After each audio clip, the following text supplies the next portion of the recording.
CG Midi, une personnalité engagée pose son regard sur l'actualité et ce mercredi, c'est Patrick Lugman qui nous adresse son billet d'humeur en direct. Bonjour Patrick.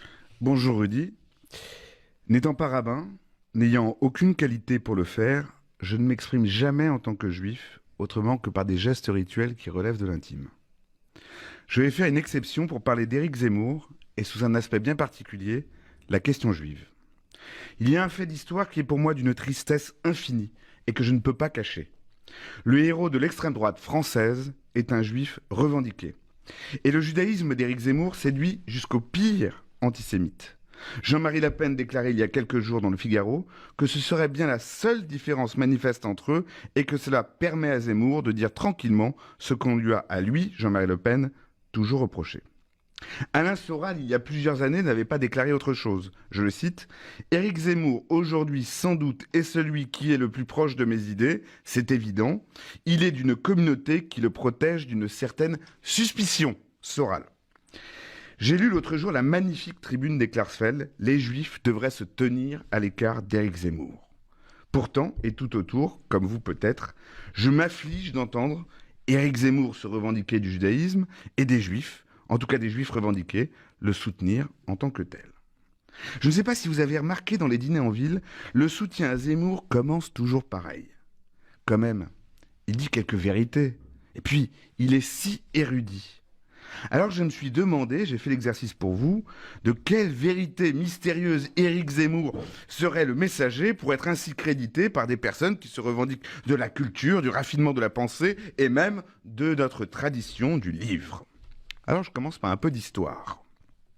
Éric Zemmour assure, écrit, répète à l'envi que Pétain a très bien protégé les Juifs français.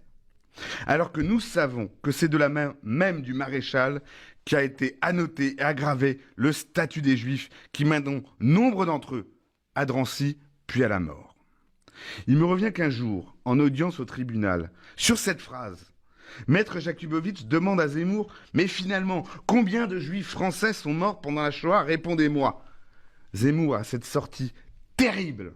« Je vous vois venir, vous allez me compter les dénaturalisés, mais ils n'étaient plus français. »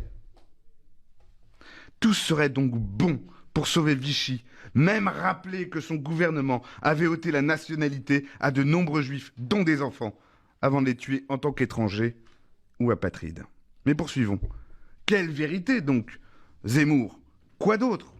Celle qui lui fait cracher sur la tombe des petits Sandler et Monsénégo qui ne seraient plus français, bien qu'assassinés en France comme juifs par un terroriste islamiste parce qu'enterrés en Israël?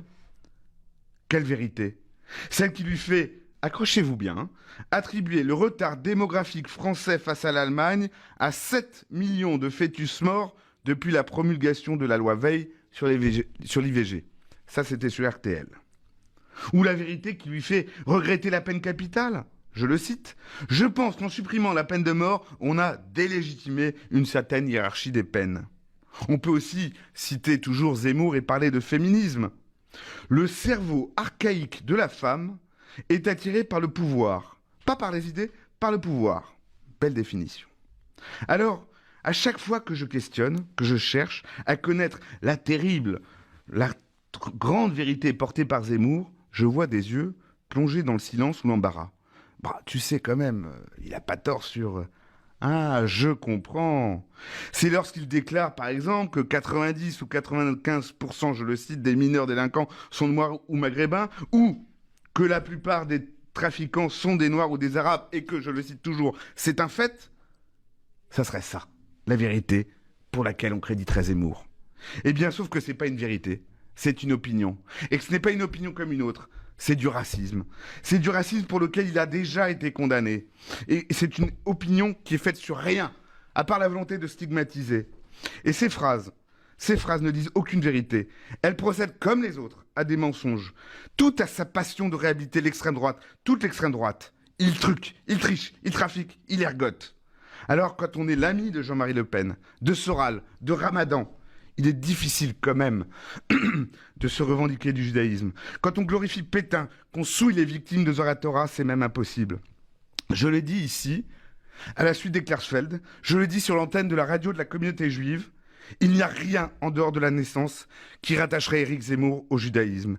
Et il n'y a rien qui nous constitue en tant que juifs, à travers l'histoire ou les valeurs, qui indiquerait autre chose que le devoir impérieux de le dénoncer et de le combattre. Voilà, c'est dit, pour mémoire.